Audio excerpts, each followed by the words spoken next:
Marriage is the effort you put in, the long road together. When Sarah and John stood before their families on their wedding day, their hearts were full of dreams. The vows came easily, in good terms and in bad, in sickness and in health, but neither of them could fully imagine what those words would demand in real life. In the beginning, their challenges were simple.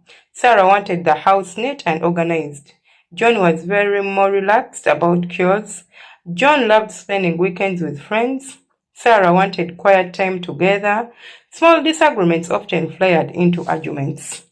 One evening, after yet another quarrel about who was giving more, Sarah's mother reminded them, marriage is not 50-50. Sometimes it's 60 to 40. Sometimes it's 80 to 20. You both have to be ready to carry the other when they stumble. That lesson shaped how they handled their first years. They made an effort to compromise. John started helping with housework. Sarah encouraged John to see his friends, but asked for time alone together too. Slowly, they learned that effort meant meeting halfway, even when it wasn't convenient. When their first child was born, life changed completely. Nights without sleep, endless bills, and new responsibilities tested their patience. John felt Sarah did not appreciate how hard he worked. Sarah felt John did not realize how exhausting caring for a baby was.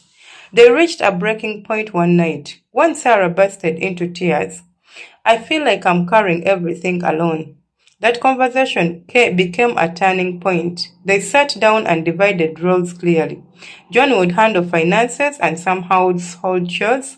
Sarah would care for the baby during the day while John took over the night. When he came home, it wasn't perfect, but it was an effort. As the years went on and more children came, their marriage became less about romance and more about teamwork. Dates became rare, replaced by school runs, hospital visits, and saving for the future.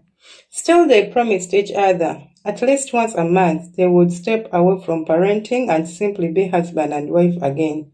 The hardest storm of life. Life tested them harder when John lost his job unexpectedly. Stress filled the house, bills piled up, and John sank into silence. Ashamed of his situation, Sarah could have blamed him, but instead she took on extra shifts at work and reminded him every day, we are in this together. Your worth is not just in your paycheck. Her effort gave John the strength to keep trying until he found work again. Later, when Sarah's father fell ill, John returned that effort, driving her long hours to the hospital, cooking meals and holding her when her grief overwhelmed her. They learned that marriage is not about keeping score. It's about showing up when the other needs you the most. Decades passed, the children grew up and left home. Suddenly, the house was quiet again, just the two of them. Like in the beginning, some couples drift apart in this session, but Sarah and John found comfort in their shared history.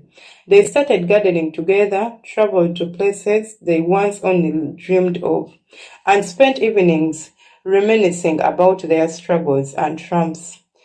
Their love had changed, not the fiery passion of youth, but a steady, warm companionship built on years of effort. One evening, sitting on the couch watching the sunset, Sarah whispered, do you think we made it this far because of love? John smiled, squeezed her hand. Love started it, but effort kept it alive. The lesson we learn in this story is marriage is not about finding the perfect person. It's about putting in the constant effort. Through joy, struggle, change, and even loss, the effort you both give in is what keeps the bond alive. That is all I have today. Do not forget to please subscribe, like, and share.